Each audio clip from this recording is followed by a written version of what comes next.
बिस्मिल्लाहिर्रहमानिर्रहीम अस्सलाम वालेकुम। Welcome back to my channel easy cooking with Azka. आज मैं आपसे बहुत ही मज़ेदार सी बहुत ही डिलीशियस सी ग्लास पुडिंग की रेसिपी शेयर करूंगी, जो कि बनाना बहुत ज़्यादा आसान है। बहुत सिंपल सी रेसिपी है। वीडियो को पूरा एंड तक देखें। अगर वीडियो पसंद आए तो हमारे चैनल को लाइक करें, सब्सक्राइब करें और शेयर करें। तो चलें इस मज़ेदार सी ग्लास पुडिंग की रेसिपी को बनाना शुरू करते हैं। सबसे पहले मैं एक पैन लूँगी, उसके अंदर डालूँगी 2 कप दूध। मैं यहाँ पर कच्चा दूध यानी फुल फैट मिल्क का इस्तेमाल कर रही हूँ। और अब साथ ही साथ मैं इसके अंदर डालूँगी 2 बड़े खाने के चम्मच चीनी। आप चीनी को अपने टेस्ट के अकॉर्डिंग कम या ज़्यादा कर सकते हैं। अब मैं इसमें 2 बड़े खाने के चम्मच क्रीम के डालूँगी। मैं यहाँ पर फ्रेश क्रीम का इस्तेमाल कर रही हूँ। आप क्रीम की जगह मलाई का भी इस्तेमाल कर सकते हैं। अब मैं इसको अच्छे से हिला दूँगी और इसको लो टू मीडियम फ्लेम पर पकने के लिए छोड़ देंगे। और दूसरी साइड पर मैं लूँगी आधा कप दूध और उसके अंदर डालूँगी 3 बड़े खाने के चम्मच वनीला कस्टर्ड पाउडर। और कस्टर्ड पाउडर डालने के बाद अच्छे से इसको मिक्स कर लेंगे ताकि कोई भी लम्स ना रहें। अच्छे से एक स्मूथ सा पेस्ट बनाकर रेडी कर लेंगे। तो ये देखिए दूसरी साइड पर दूध भी अच्छे से बॉईल हो रहा है। अब मैं स्पैचुला की मदद से अच्छे से इसको हिला दूँगी। अपनी साइड्स के जो कॉर्नर्स हैं उस पर से भी जो बलाई वगैरह लगी हुई है वो भी उतार लेनी है और अंदर की तरफ कर लेना है। ये देखें थोड़ा सा हम इसको पकाएंगे, थोड़ा सा गाढ़ा कर लेंगे इसको।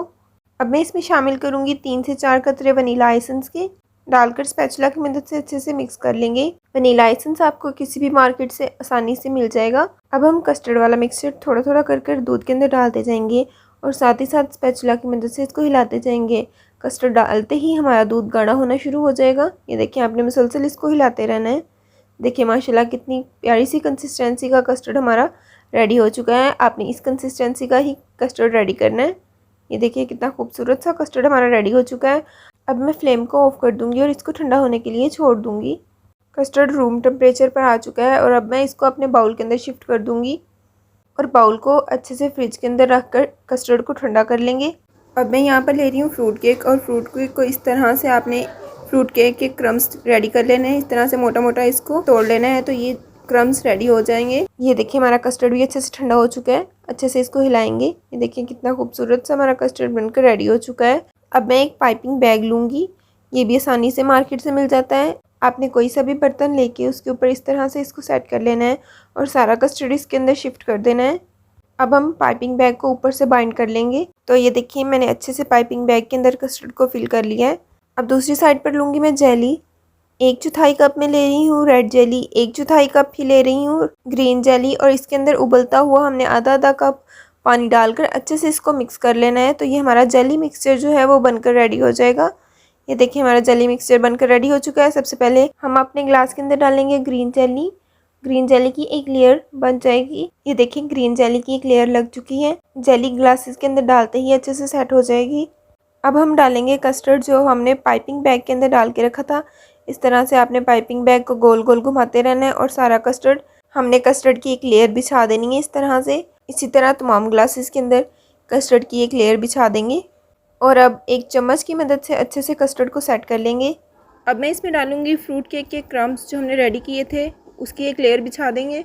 अब हम इसके अंदर डालेंगे कुछ क्रश किए हुए नट्स। मैं यहाँ पर क्रश किए हुए बादाम का इस्तेमाल कर रही हूँ। आप अपनी मर्ज़ी से कोई भी नट्स का इस्तेमाल कर सकते हैं। अब चम्मच की मदद से अच्छे से इसको सेट कर देंगे। ये देखें अब फिर से हम कस्टर्ड की एक लेयर बिछाएंगे। इसी तरह पाइपिंग बैग से कस्टर्ड की एक लेयर बिछा देंगे सारे ग्लासेस के अंदर और चम्मच की मदद से अच्छे से इसको फिर से सेट कर देंगे।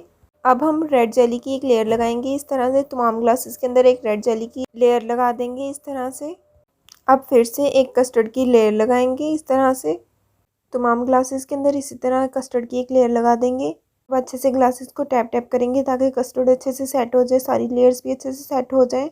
और अब हम फिर से एक ग्रीन जेली की लेयर लगाएंगे। तमाम ग्लासेस में इसी तरह से एक ग्रीन जेली की लेयर लगा देंगे। अगर आपकी जेली हार्ड हो जाए तो आप उसको गर्म कर लें फिर से आपकी जेली लिक्विड फॉर्म में आ जाएगी। देखिए ग्रीन जेली की भी एक लेयर लग चुकी है।